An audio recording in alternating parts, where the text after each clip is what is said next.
નમસ્કાર. ચાલો આજે એક એવી ઘટના વિશે વાત કરીએ જેણે 100 વર્ષ જૂના એક શક્તિશાળી સામ્રાજ્યના પાયા હચમચાવી નાખ્યા હતા. જી હા, આપણે વાત કરી રહ્યા છીએ 1857ના ભારતીય સંગ્રામની. આ કોઈ સામાન્ય બળવો નહોતો, પણ એ આઝાદીની પહેલી ચિનગારી હતી જેણે ભારતના ઇતિહાસની દિશા હંમેશા માટે બદલી નાખી. તો સવાલ એ છે કે આવું તે શું થયું કે એક નાનકડી રાઇફલની કારતૂસ આટલા મોટા સામ્રાજ્યના પતનનું કારણ બની? શું વાત ખરેખર એટલી જ હતી કે પછી આ તો વર્ષોથી લોકોના દિલમાં દબાયેલા ગુસ્સાનો જ્વાળામુખી હતો જે બસ ફાટવાની રાહ જોઈ રહ્યો હતો? ચાલો આ રસપ્રદ કહાણીને સમજીએ.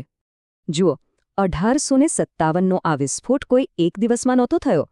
એની પાછળ ઈસ્ટ ઇન્ડિયા કંપનીના લગભગ 100 વર્ષના શાસનનો ઇતિહાસ છુપાયેલો છે. આ 100 વર્ષોમાં ભારતીયોના મનમાં ધીમે ધીમે અસંતોષની આગ સળગી રહી હતી જે બસ એક તણખાની રાહમાં હતી. આ ગુસ્સાના મૂળમાં મુખ્ય 4 કારણો હતા. પહેલું, રાજકીય કારણો, જેમાં રાજા રજવાડાઓ પોતાની સત્તા ગુમાવી રહ્યા હતા.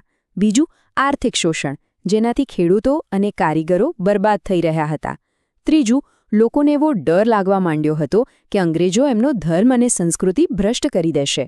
અને ચોથું, લશ્કરમાં ભારતીય સૈનિકો સાથે સતત ઓરમાયું વર્તન થતું હતું.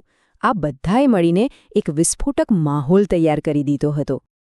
રાજકીય કારણોમાં સૌથી મોટો ઘા કરનારી નીતિ હતી લોર્ડ ડેલહાઉસીની ખાલસા નીતિ. સાદી ભાષામાં કહીએ તો કોઈપણ બહાને ભારતીય રાજ્યોને હડપ કરી લેવાનો આ એક સીધો રસ્તો હતો. કોઈ રાજાનો વારસદાર ન હોય કે પછી શાસન નબળું છે એવું કહીને બસ રાજ્ય પચાવી પાડવાનું. ઝાંસી, સતારા, અવધ આવા કેટલાય ગૌરવશાળી રાજ્યો આ નીતિનો શિકાર બન્યા અને આનાથી ભારતીય શાસકોનો ગુસ્સો ચરમસીમાએ પહોંચ્યો. તો બળવા માટેનો બારૂદ તો તૈયાર જ હતો. બસ જરૂર હતી એક ચિનગારીની, અને એ ચિનગારી આવી એક નવી બંદૂકની કારતૂસના રૂપમાં. આ એ તાત્કાલિક કારણ બન્યું જેણે દાયકાઓથી દબાયેલા ગુસ્સાની આગને ભડકાવી દીધી. થયું એવું કે અંગ્રેજોએ સૈન્યમાં એક નવી એનફિલ્ડ રાઇફલ દાખલ કરી. હવે આ રાઇફલની જે કારતૂસ હતી એને બંદૂકમાં ભરતા પહેલાં દાંતથી તોડવી પડતી, અને સૈનિકોમાં એવી વાત ફેલાઈ કે આ કારતૂસ પર ગાય અને ડુક્કરની ચરબી લગાવવામાં આવી છે. હવે વિચારો, ગાય હિન્દુઓ માટે માતા સમાન અને ડુક્કર મુસ્લિમો માટે હરામ. બસ આ એક જ વાત હિન્દુ અને મુસ્લિમ સૈનિકોને અંગ્રેજો વિરુદ્ધ એકજૂટ કરવા માટે પૂરતી હતી. અને પછી શરૂ થઈ અસલી કહાણી. 29 માર્ચે બંગાળની બેરકપુર છાવણીમાં મંગલ પાંડે નામના એક સૈનિકે આ ચરબીવાળા કારતૂસ વાપરવાની ના પાડી દીધી અને અંગ્રેજ અધિકારીઓ પર હુમલો કરી દીધો.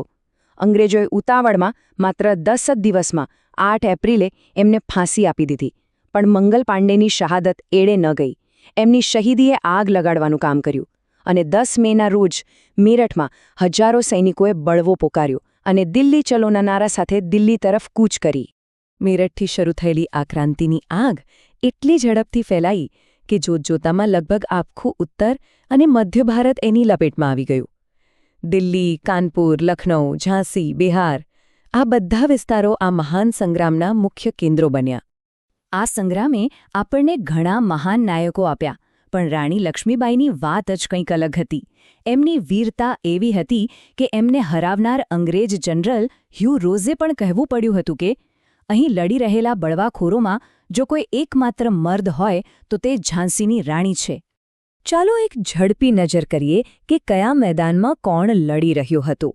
દિલ્હીમાં નામના નેતા હતા મુગલ બાદશાહ બહાદુર શાહ ઝફર, પણ અસલી કમાન સેનાપતિ બખ્ત ખાનના હાથમાં હતી.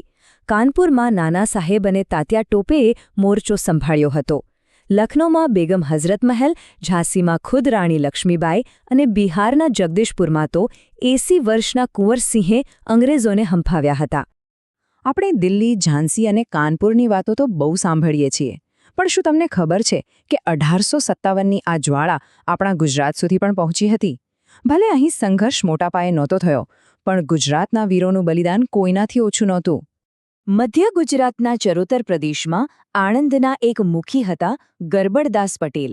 એમણે પોતાની એક નાની સેના બનાવીને અંગ્રેજો સામે બળવો કર્યો. દુર્ભાગ્યે એ પકડાઈ ગયા અને એમને કાળા પાણીની સજા માટે આંદામાન મોકલી દેવાયા, જ્યાં જ એમનું અવસાન થયું. એ જ રીતે પંચમહાલના આદિવાસી ભાઈઓ પણ પાછળ નહોતા. નાયકડા અને ભીલ સમુદાયના લોકોએ રૂપસી નાયક જેવા નેતાઓની આગેવાનીમાં અંગ્રેજ ચોકીઓ પર હુમલા કરીને એમને ભારે પરેશાન કર્યા હતા. અને સૌરાષ્ટ્રના ઓખા મંડળના વાઘેર યોદ્ધાઓને તો કેમ ભૂલાય? જોધા માણેક અને મુળુ માણેકે તો અંગ્રેજો અને ગાયકવાડી સેનાને હંફાવી દીધી હતી. એમણે તો બેટ દ્વારકાનો કિલ્લો પણ જીતી લીધો હતો. આ બતાવે છે કે આ લડાઈ માત્ર સૈનિકોની નહીં પણ આમ જનતાની પણ હતી. તો આટલા મોટા સંઘર્ષ પછી થયું શું? એનું પરિણામ શું આવ્યું? ભલે આપણે આ લડાઈ જીતી ન શક્યા, પણ એની અસર એટલી ઊંડી થઈ કે ભારતમાં બ્રિટિશ શાસનનું સ્વરૂપ જ બદલાઈ ગયું. પણ આપણે કેમ નિષ્ફળ ગયા? એના કારણો સ્પષ્ટ હતા. આપણી પાસે કોઈ એક મજબૂત નેતા નહોતો. આ લડાઈ આખા ભારતમાં ન ફેલાઈ. કેટલાક મોટા રજવાડાઓએ તો ઉલટાનો અંગ્રેજોને સાથ આપ્યો. અંગ્રેજો પાસે આપણા કરતાં સારા હથિયારો અને ટેલિગ્રાફ જેવી ઝડપી સંદેશાવ્યવહારની સુવિધા હતી. અને સૌથી મોટી વાત, ત્યારે એક રાષ્ટ્ર તરીકે લડવાની ભાવનાનો અભાવ હતો.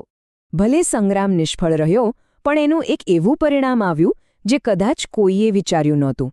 ભારતમાં છેલ્લા 100 વર્ષથી રાજ કરતી ઈસ્ટ ઇન્ડિયા કંપનીનું શાસન ખતમ કરી દેવામાં આવ્યું. અને ભારતનું શાસન સીધું જ બ્રિટનની મહારાણીના હાથમાં, એટલે કે બ્રિટિશ તાજના હાથમાં આવી ગયું. આ એક બહુ મોટો ફેરફાર હતો. આ ફેરફારને કાયદાકીય સ્વરૂપ આપવા માટે બ્રિટનની સંસદે 1858માં ભારત સરકાર અધિનિયમ પસાર કર્યો. આ કાયદાથી ગવર્નર જનરલનું પદ બદલીને વાઇસરોય કરી દેવામાં આવ્યું, જે સીધા રાણીના પ્રતિનિધિ ગણાતા. અને આ રીતે લોર્ડ કેનિંગ ભારતના છેલ્લા ગવર્નર જનરલ અને પહેલા વાઇસરોય બન્યા. તો છેલ્લે આપણે આ ઘટનાને શું કહીશું? અંગ્રેજો માટે તો આ માત્ર એક સિપાહીઓનો બળવો હતો. પણ વિનાયક દામોદર સાવરકર જેવા ઇતિહાસકારોએ આને ભારતનો પ્રથમ સ્વાતંત્ર્ય સંગ્રામ કહ્યો છે. શું આ માત્ર એક બળવો હતો કે પછી 90 વર્ષ પછી મળનારી આઝાદીના સૂરજનું પહેલું કિરણ? આ સવાલ ઇતિહાસ આપણા માટે છોડી જાય છે. આ માહિતી ડૉક્ટર સંજય પરમાર, જામનગર દ્વારા તૈયાર કરવામાં આવી છે.